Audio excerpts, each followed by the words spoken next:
Morning, council members, state officials and representatives, and members of the public. Welcome to the April 1st, 2025 meeting of the Social Equity Council, which I am calling to order at 10:02 a.m. At this time, I'll call the roll. Councilmember Abercrombie. Here. Councilmember Beeman. Present. Councilmember Betts. Present. Councilmember Borges. Here. I am here. Councilmember Davis. Present. Councilmember Gaddis. Here. Councilmember Hawkins. Present. Councilmember Jefferson. Here. Councilmember Karpowitz. Councilmember Medina. Councilmember Name. Present. Councilmember Shirley. Present. Councilmember Skyers Thomas. Present. Councilmember Valeries. Councilmember Santiago Venator. Councilmember Walton. Okay, we have a quorum. Our first order of business is to enter into executive session to discuss pending litigation. May I have a motion? Motion. Thank you. Second. The second. Awesome. Any discussion? All in favor? Aye. Aye. Any Aye. opposed? Any abstentions? Council members, we will relocate to the Teams link for the purpose of executive session and return here immediately after. To the public, we appreciate your patience and we will return.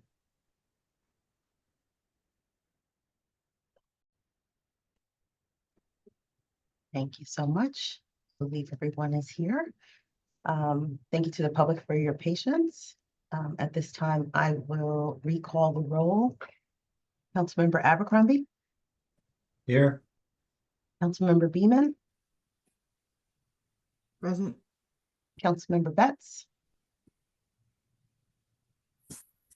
Councilmember Borges. Present.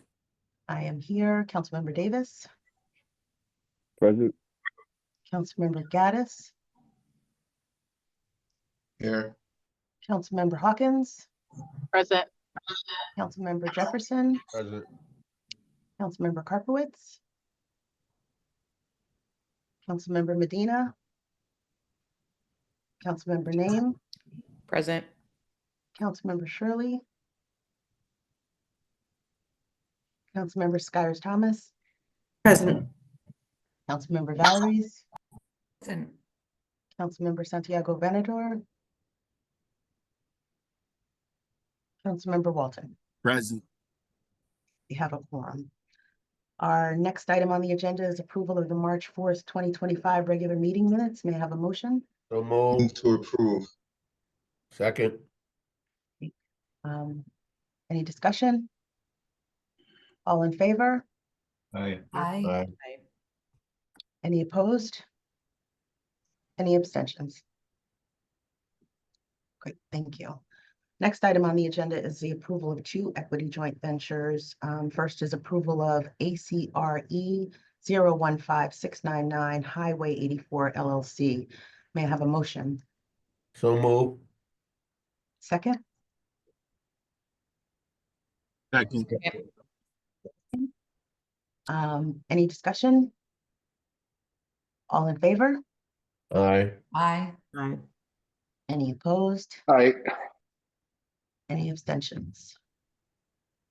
Next is approval of ACRE 015700 FFDC EJB2 LLC. May I have a motion? So move. Second. Any discussion? All in favor? Aye. Aye. Any opposed? Any abstentions? Great. Next is our SEC committee updates. So I'll yield to our committee chairs for any reports they have to provide. Madam Chairwoman, I have a report. Thank you. Thank you, Councilmember. So Betts. I just want to report out that the Finance Committee met on March 20th, and the Finance Committee received a very detailed and robust report from Executive Director McGee. And he stopped and paused a little bit to really break down the contract with Miranda Creative and to articulate and let us know those deliverables. I have to tell you, there's really nothing notable to report on the cost structure. It seems to me, and in my opinion, that they're doing everything right. I also would like to point out the fact that I commend E.D. McGee and his team for operationalizing some of the comptroller's recommendations. It's good to see that. We're very transparent and above board, so I'm happy about that. Also, I would love to give a shout out. Again, I can't do this enough, but Councilwoman Benita Borges has been given countless hours to the loan process. And that process is something that we continue to improve upon and monitor. I just want to report out that out of the $50 million of loan funds, we have 10 million set aside for loans. Right now, we have about 13 to 14 applications, and we're monitoring the situation to make sure that our loan approvals do not outpace available funds. So we're very sensitive to that, but everything is moving forward. Everything's on the up and up. And that is my report, Madam Chairwoman. Thank you for the indulgence.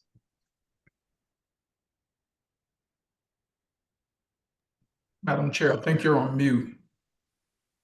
I sure am. Thank you. Thank you, Councilmember Gaddis. In talking about the loan program, I just also wanted to acknowledge the team, and there's significant amount of bandwidth that is required to sort of implement the loans. And so I say that more than anything just because I want folks to be mindful that given the loans that we have available to disperse, there may be some timing issues. And I just, I wanted to just name that as they restructure and reorganize. So just as a means of managing expectations. Any other Madam committee Chair. reports?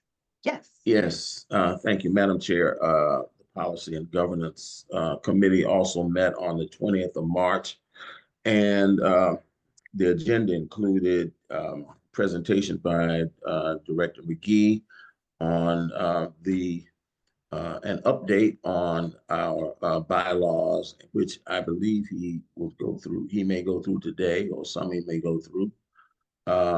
And in addition, there was a very rigorous report from Mr. Valentin on the social equity plan criteria. So we, between the two of them, it was a very robust meeting between Director McGee and Mr. Valentin, and I think you will hear more of that today.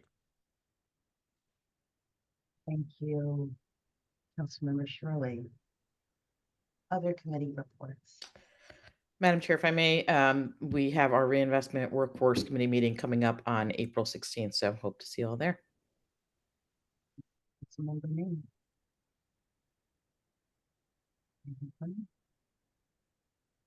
Going once, going twice. And Councilor Betts, perhaps. We did have a legislative meeting also. So I'm just going to call him out because. Councilmember Betts. Horrible, bro. Yeah, horrible. Well, good morning. We did have a meeting. Our next meeting, I believe, is June 25th. And I will definitely let Executive Director Mr. McGee give the report on our meeting, if you don't mind. Thank you, sir.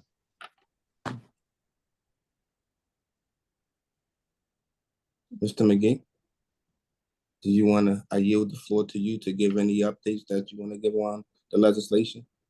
Yeah, sure. And if you're okay, Madam Chair, I can reserve that time when I give an update during my report. Very good. I see no more hands. So thank you all. Moving on, we have a vote to approve the updated SEC bylaws. So I will turn it back to E.D. McGee for context on that. Awesome. Thank you so much, Madam Chair. And as I am queuing up, I'm going to turn it over to our legal director, Madi Colasso Cruz, who will provide some high-level updates on, excuse me, the conversation we had with our Policy and Governance Committee and Also, any of our council persons on that committee, if you wish to chime in, by all means, please do so. But as you all know, we have gone through a realigning of our strategic plan, our mission, vision, all of that.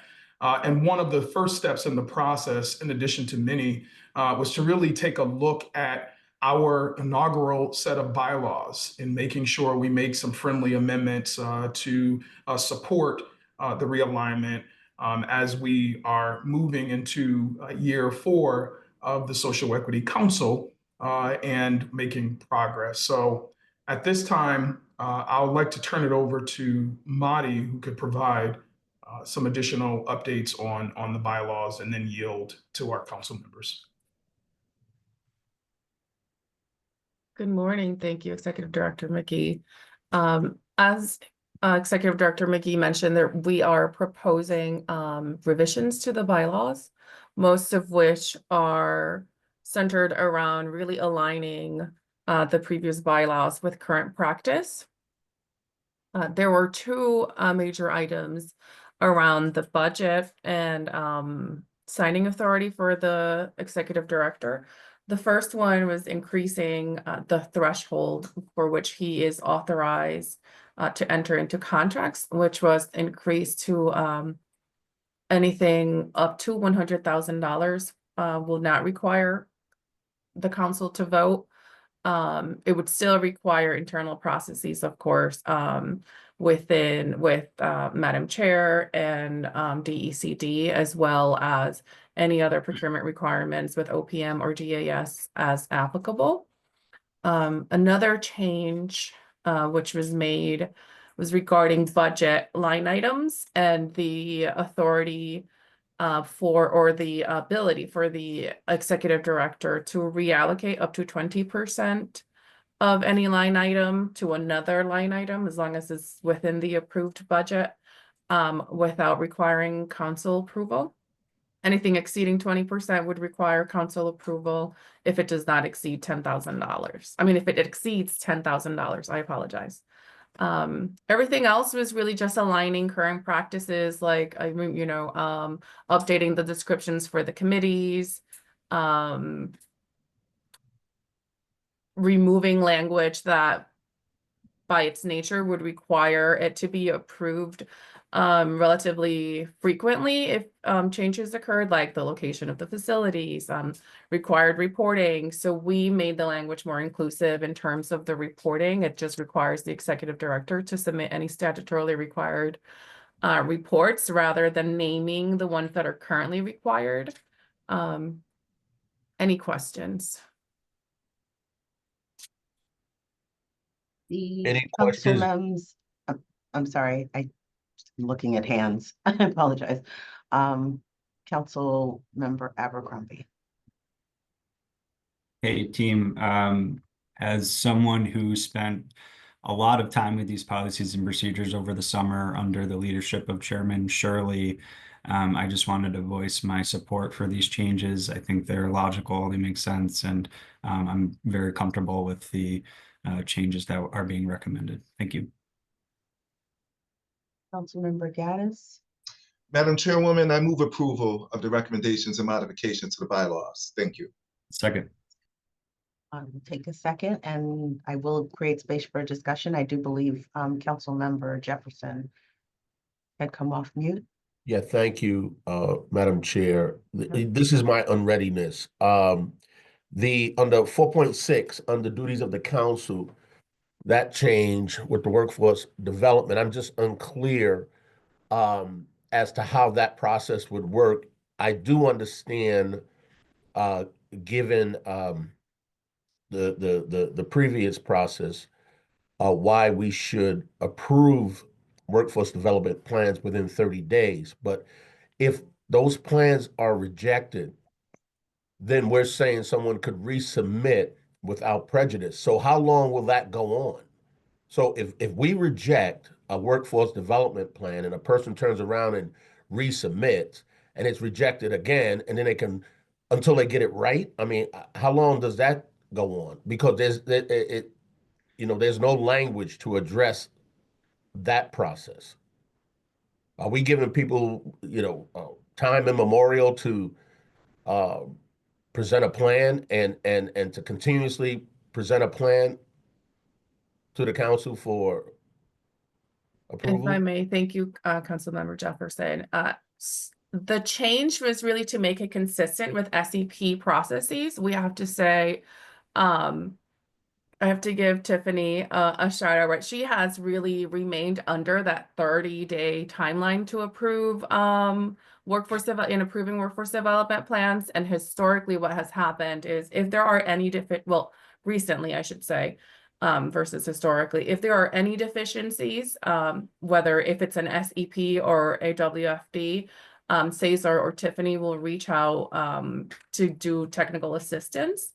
The feedback currently is really robust, and the assistance provided to the applicants is a priority for both Cesar and Tiffany. So we don't really, well, I appreciate your concern regarding, how long will this process go on?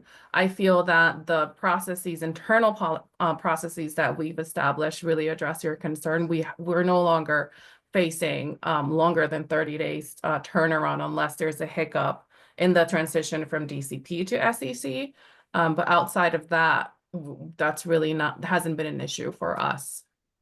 I understand, Madam Attorney Cruz, but it still doesn't answer my question. It can turn into, and I'm not trying to belabor the issue, but the language allows someone to continuously resubmit a flawed plan, and there is no end date.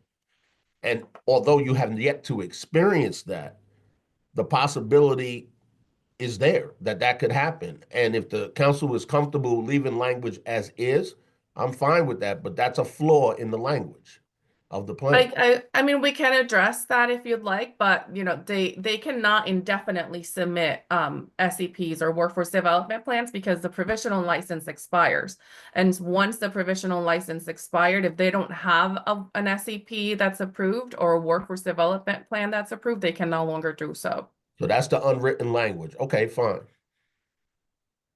If that's the unwritten language, but it can't happen. I'm fine, Madam Chair. Thank you for indulging me.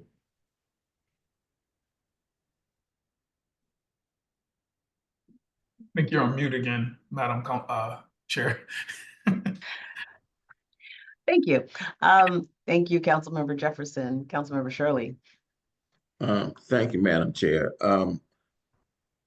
I had the same issue when I read it, as Councilman just said. I got comfortable with it because, as was just stated, it is in the best interest of the social equity applicant to bring it to a close himself. So if we respond with corrections, they need to move forward themselves before the license expires. So, I mean, that's how I got comfortable with it. It's in their interest it's in their self-interest to get it right as quickly as they can, as the attorney said. Thank you, Councilmember Shirley. Any further discussion? Seeing no hands, all in favor? Aye. Aye. Aye. Any opposed? Any abstentions? Very good. Thank you. The next item on the agenda is vote to approve a change in policy regarding social equity status for social equity individuals approved under the 2021 and 2022 DIA maps. Attorney Collazo-Cruz, yes, okay. Oh, thank you, Councilmember Jefferson. We need a second. Second. Is there any discussion or a desire for context? That's what I was going to pause for before the motion, but. I think we should, just for the record, if you're okay, we do have the Absolutely. public watching, and I think it's just important that they have context. Absolutely. Attorney Cruz? Sure.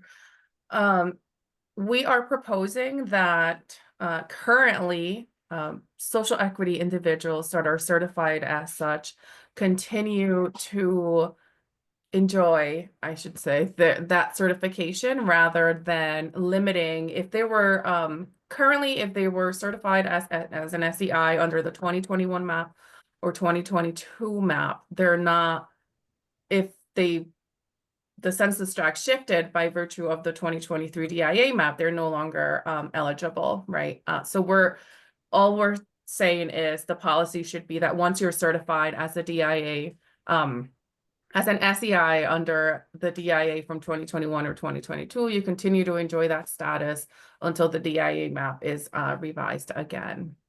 So for purposes of EJVs, if there was a social equity individual that was certified as such in 2021 or 2022, regardless of whether they continue to reside in a census tract and under the 2023 map, they will continue to enjoy that status.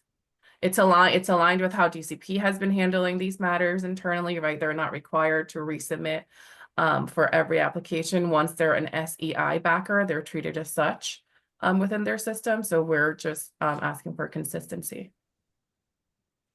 Thank you, Attorney Collazo Cruz. Any other questions? Seeing none, all in favor? Aye.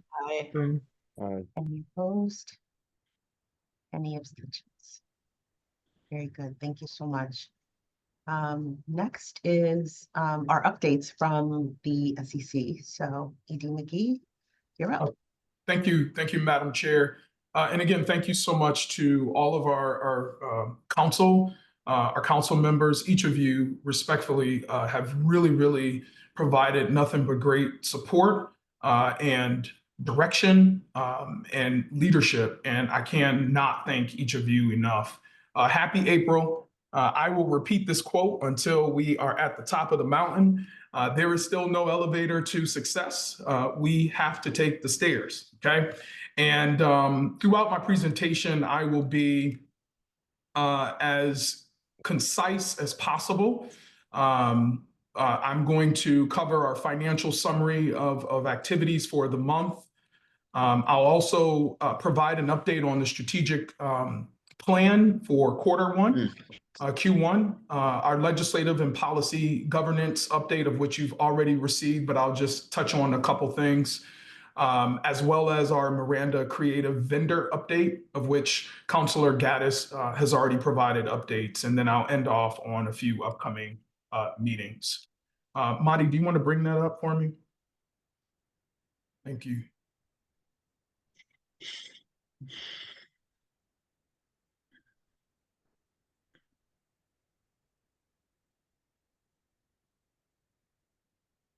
Cool. While she's doing that, I want to, there you go. Awesome. Next slide. There we go. So our financials for the month, you'll see our personnel services. That includes our salary, fringe benefits for 9 full-time staff persons. We're at 127,468.93. You'll see other expenses and contracts, agreements, supplies, et cetera, at 40,552.27, giving us a total SEC expenditure for the month of 168,021.20. I think it's really important that I remind everyone we still have our 5.6 million of our Revitalize and Reimagine Community Reinvestment Funds, of which we've shared by virtue of reporting out to our Reinvestment and Workforce Development Committee, our proposed and approved funding approach of a 3-year funding period, of which we invite you all to attend our April 16th meeting, of which we will go into great detail on a lot of updates to the reinvestment program and, in short order, getting the requests for proposals out so that we can start to distribute funds in short order. Also, with respect to the Social Equity Council's loan program, year to date, we have dispersed $1.48 million to our social equity entrepreneurs. So I'm extremely excited about the direction we're going with that particular program. I'll pause a second should any members of the council have questions regarding our monthly expenditures, but I think Councilman Gaddis did a great job with his report out. I am not looking at the screen, so if there are any Councilwoman Comer, please stop me. Thank you, ED McGee. I don't see hands, but if folks don't have hand capability and have questions, please make yourself Follow. Okay, heard. awesome. Next slide, Amen. Marty. All right, so my infamous columns. I do want to quickly, as you all are reading, just don't read yet. Let me just give you a quick update on the social equity and workforce development plans. We had no submissions between March 1st and March 31st. We, however, have one pending within our portal that we received yesterday, and the team has also provided technical assistance with one of our social equity applicants last week. I think it's important that folks in the broader ether here understand what all this means when we say we had no submissions for the month of March. Oftentimes in the e-license portal, we receive applications that are not yet reviewed by the Social Equity Council for various reasons, some of which could include social equity applicants not completing, uploading all of their documentation that might be required. Thus, it will cause sort of a delay in the SEC receiving their social equity plans and their workforce development plans. So to that end, we have received 2 additional plans for the workforce development and social equity, as already mentioned yesterday. Unfortunately, one of our social equity applicants incorrectly submitted a plan, and that has been marked failed or rejected as a result. And another who had withdrawn their social equity plan last year also marked failed, rejected as a result. However, our success strategy team that includes Tiffany Cesar and a few others, we will work directly with social equity applicants to ensure that they complete that process so that we can then start the reviewing of their plans. All right, so getting over to the columns, starting with column 1, I quickly want to just provide you all with an update on our strategic plan. And again, thank you to the Strategic Planning Ad Hoc Committee led by Andrea Hawkins. Thank you so much for your leadership and direction.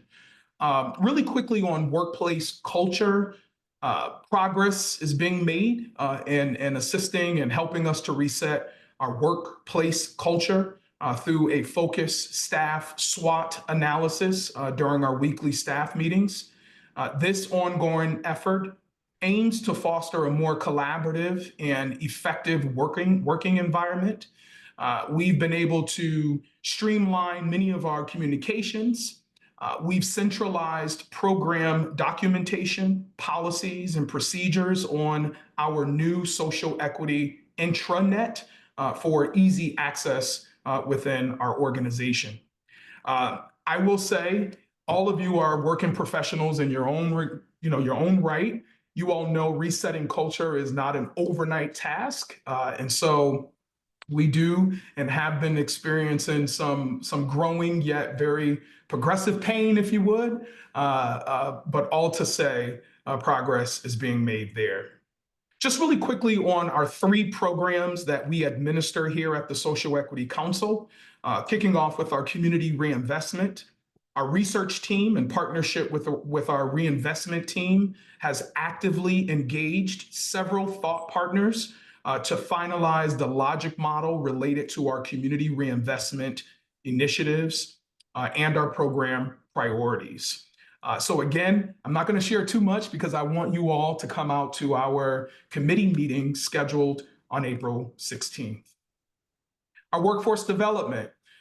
We are continuing our realignment of our workforce development program. Special shout out Tiffany and Kelly. Thank you so much for your support. We are moving toward complying with our statutory requirements, identifying a clear multi-pronged approach. Our 4 key goals aim to offer opportunities for residents and DIAs, that's disproportionately impacted areas, to enter into the cannabis industry, support local cannabis businesses through industry-specific job training. And we also want to ensure access broadly, for folks interested in education via the Connecticut College State system, not limited to. And so lastly, we continue our partnership with our counselors, Daniel, who is a champion in this whole world of reimagining formerly incarcerated returning home. And he's been extremely instrumental in helping us to remain smart in that process. Last of our 3 programs, we have our loan program that has already been mentioned a couple times. Again, special shout out to Fanita Borges and the entire team there leading our loan advisory group. Thank you, DECD, Kyle Abercrombie, for all your support there. Lastly, and I say chief among them, is our research initiatives. Understanding that our work is significantly influenced by lived experiences and research, we are prioritizing a data-driven approach to address poverty, create opportunities for those re-entering society, and revitalize our communities. We have engaged Dr. Charles Venator and his team, not limited to, but we're starting with the information that we have available to us at our fingertips to explore the development of a database that will assist our social equity entrepreneurs in identifying local community-based organization of whom they could make investments to, whether it's financial or human resource within our DIAs that align with our program priorities. This database ultimately will represent the first step toward a more comprehensive system that will enhance our overall impact. So hopefully these updates reflect, on behalf of the Social Equity Council and our staff, our commitment to improving our programs and fostering a supportive environment for our communities at large. And so we continue to keep each and every one of you informed as we make progress utilizing this 3-year strategic plan. I will say we are ahead on each and every goal within our strategic plan. Moving on to, let me see, what column am I on? Legislative policy. I'm not going to belabor the point there. Each of you have already received our legislative update within our memo. Thank you, Christina Diamond, for outlining the legislative priorities. Thank you, Madam Chair Comer, for your leadership and support navigating through. And of course, Councilperson Betts as our chairperson of the Legislative Committee. It is extremely important that the council know that we have our own agency bill. That's House Bill 6930. Please familiarize yourself. Please, please, please. That is our agency bill.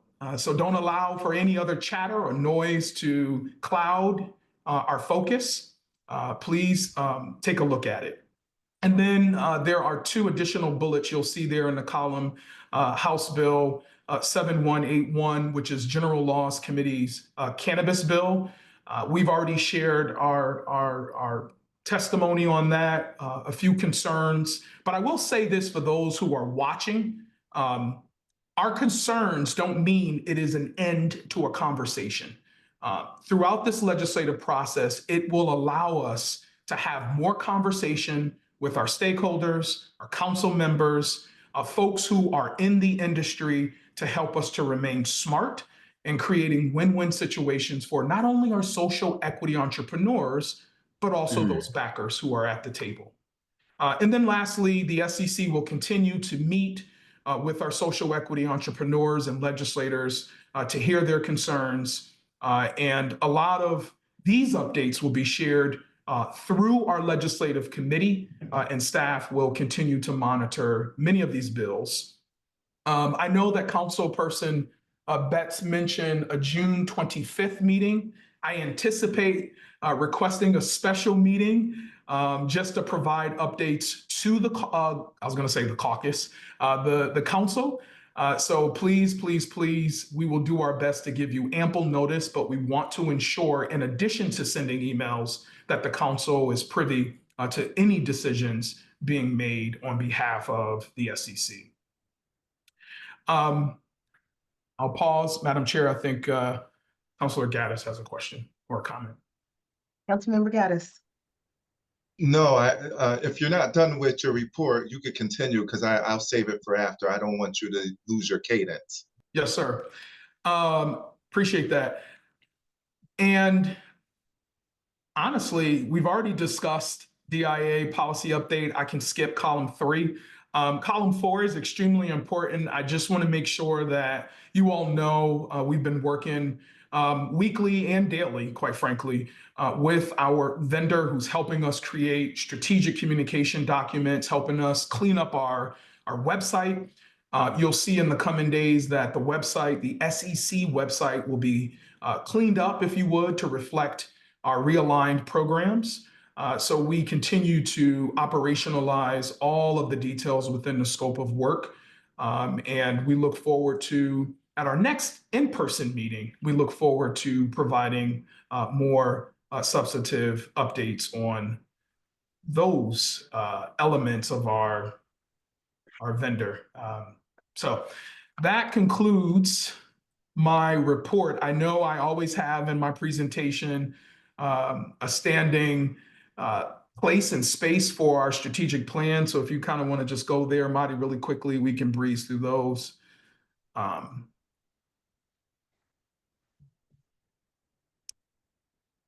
There we go. We continue to operationalize integration of our council and staff. If you all notice, we have effectively moved from meeting month to month. I counted well over 50 meetings. We were meeting almost monthly. So hopefully this new cadence of meeting once a quarter will give ample ample time to get to know each other, but also do some hard work on our side. Next slide. It's just another detailed way of working with the council, of which is being led by our ELT, our executive leadership team here at the SEC. Next slide. And here's our roadmap. And as already mentioned, you'll see in our first quarter, we're in that design and transformation phase. We are ahead in just about every single area of our 3-year roadmap. And I just want to applaud the SEC staff and the council for remaining committed to the strategic plan. I've always said this, a strategic plan is just a mere document. The hard work is within implementation and taking action on each of these 4 key areas: the staff, council, community, and industry. Last slide. All right, I still have office hours. Y'all welcome to come. I'll keep saying it. I thank you, Avery and Fanita, for coming, and Andrea, y'all stopping by. Thank y'all so much. But I invite y'all, come through.